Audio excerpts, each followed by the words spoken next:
I always say I was wrong once. And that was the time I thought I was wrong, but I wasn't. Turns out there's more truth to that than I want to admit. I made a video a week or two ago talking about the search for the perfect ice cream. A lot of you have said, Mitch, the hell are you doing? Didn't you say don't ever try to make non-fattening, low-carb versions of those foods that are addictive? You've said that over and over for the whole 2.5 years that you managed not to eat any of those things. You railed about it, warned us about it. What are you doing? Making ice cream. I said, well, I can do it, and I can have a treat, and maybe I was wrong. Well, turns out I wasn't wrong. What I was re-addicted by my recent hospital stay, and that re-addiction, like I've always said, took away all my rational thought in the area of having a treat, having a reward, not believing that I wasn't in control of what I was doing. But yet again, I've proven, well, I thought I was wrong, but I wasn't. And let me tell you why. So here we have another one of those what was I thinking moments that I've talked about so many times.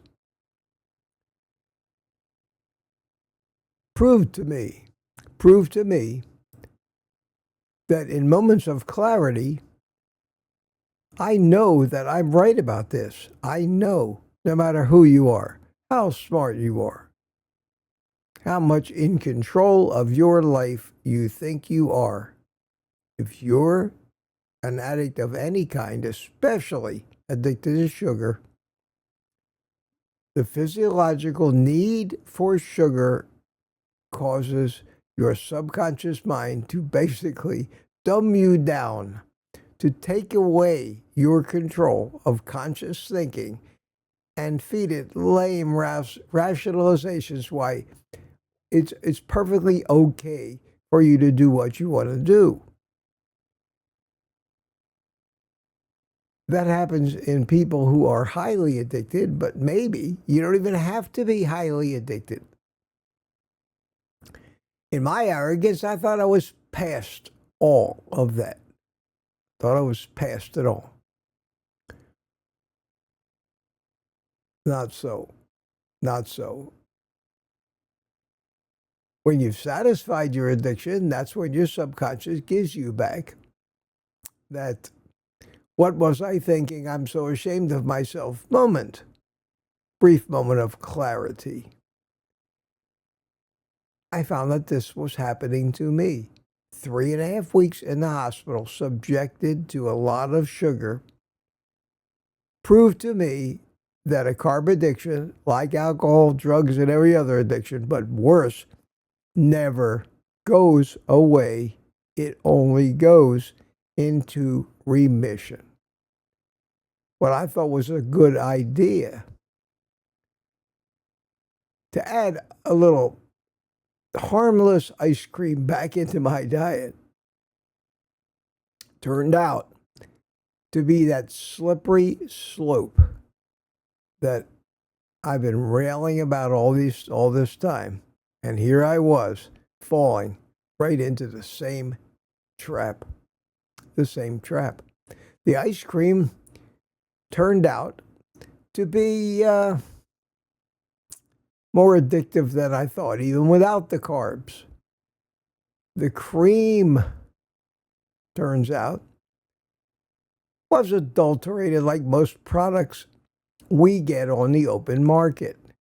Let me show you the ingredients label. So here's the label from a half gallon of heavy whipping cream, grade A, from Sam's Club. Ingredients: heavy cream, primary ingredient, milk. What's milk doing in my heavy whipping cream? Because milk contains lactose. Then it says contains less than 0.5% of carrageenan or genin. I've heard of this. I don't know how to pronounce it properly, but it's in there. What the hell is it? We'll find out in a second. Mono and diglycerides. Polysorbate 80. And then in bold letters, it says contains milk. I guess if you want to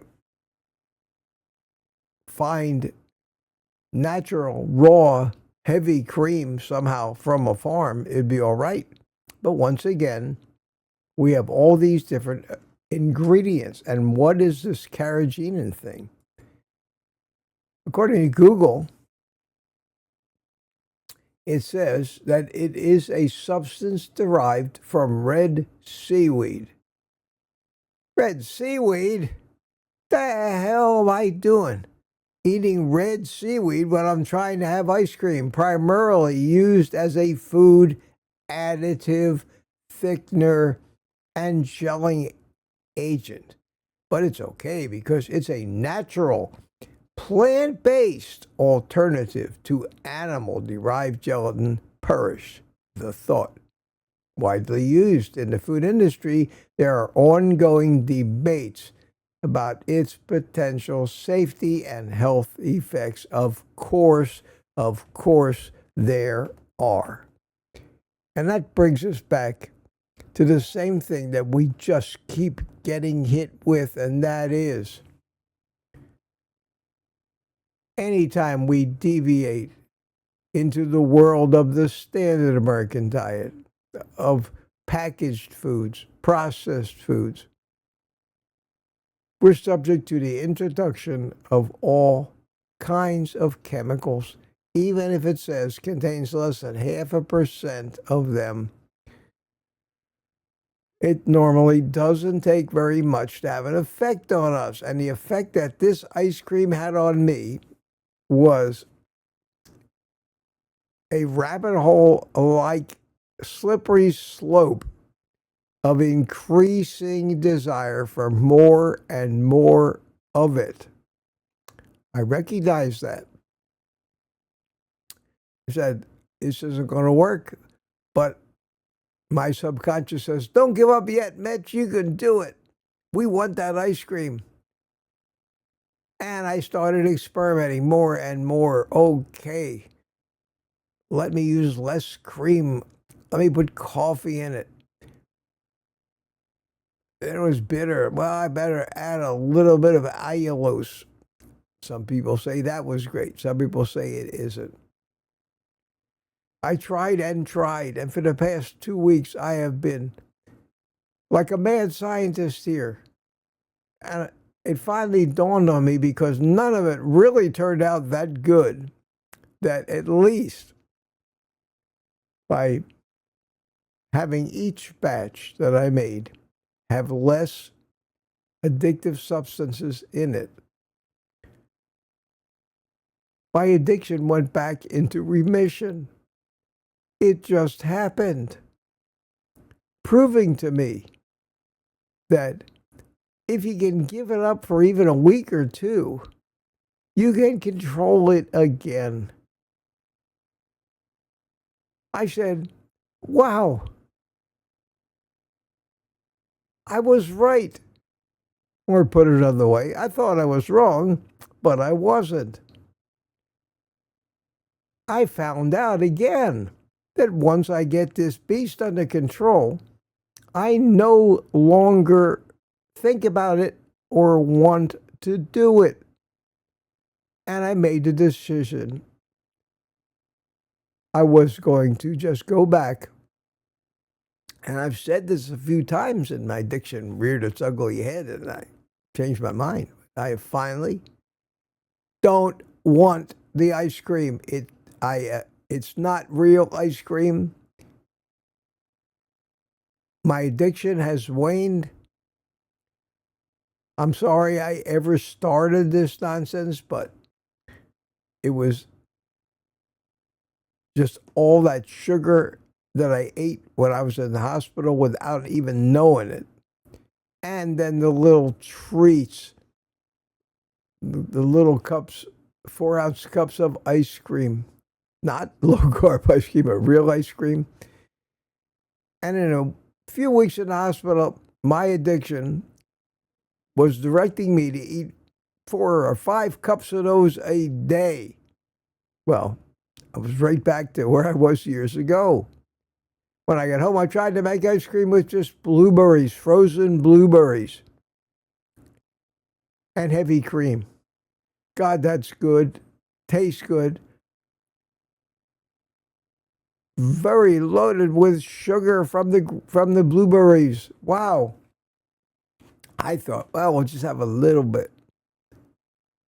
A little bit. In no time, I found myself going through a pound or more of blueberries a day. I couldn't stop going back and making more because I didn't have to freeze it. I just had to mix the frozen blueberries with the heavy cream. I said, well, that's it. I dumped the rest of the frozen blueberries I had and decided to try to make it and limit the amount I ate by just having to wait for it to freeze. And if I didn't have it in the freezer, I couldn't go back for seconds. Well, leave it to me. I'm a smart guy. I came up with a method whereby I could only have to freeze it for 4 or 5 hours. And I could actually make something like ice cream out of it. And that's what I found myself doing again, out of control. I would make one in the morning, eat it for dessert with my first meal of the day, decide I had to have some more, and 4 or 5 hours later, I found a way to do it. It never came out that satisfying. I stopped using anything that I thought resembled enough sugar to addict me. And fortunately, after all this experimentation trying to make it less and less addictive, I must have achieved that, because when the addiction goes away, the cravings go away and the desire goes away. And as I was eating my last batch of this crap that I made a few days ago, I just had a moment of clarity. And I said, wow. And this is exactly what I said. This shit is horrible. What the hell am I doing? What was I thinking? Maybe I had to prove it to myself once again. But the lure of the treat and the reward gets the best of us, even the strongest of us, and the smartest of us are still, at our core, animals obeying our instinctive clues like we have since the beginning, basically, of mammals on this planet. So, mea culpa, I'm sorry if my ice cream video started any of you down on this path. It was made with great intentions, the desire to be able to not be so strict, have a treat. The problem is, what does it mean to have a treat, and why do we consider it a treat when it's really not that good for us? It's because it either contains sugar or the promise of sugar. And our subconscious, our addicted subconscious, just gets excited because it thinks it's saving our lives by getting us to ingest sugar. After a while, without sugar, it realizes again it can live without it. It can burn fat. And I think now I'm finally re-fat adapted. The bacon and eggs is tasting better. I'm enjoying the food that I'm eating more. And I've gotten to the point again, and it took a little while, where the concept of a treat or a reward in the form of food is foreign to me again. Life is much more enjoyable this way, much more enjoyable. Now, without hurting Dr. Kilt's or Dr. Nelson's feelings, I need to find something to do with this Ninja Creamy.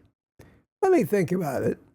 Might give it away to somebody with their compliments. I might ask them if they want me to return it to them so that they can give it away to one of their followers.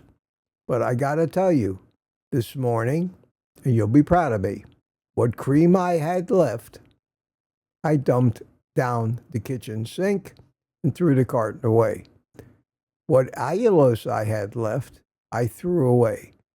What vanilla bean paste I had left, I threw away.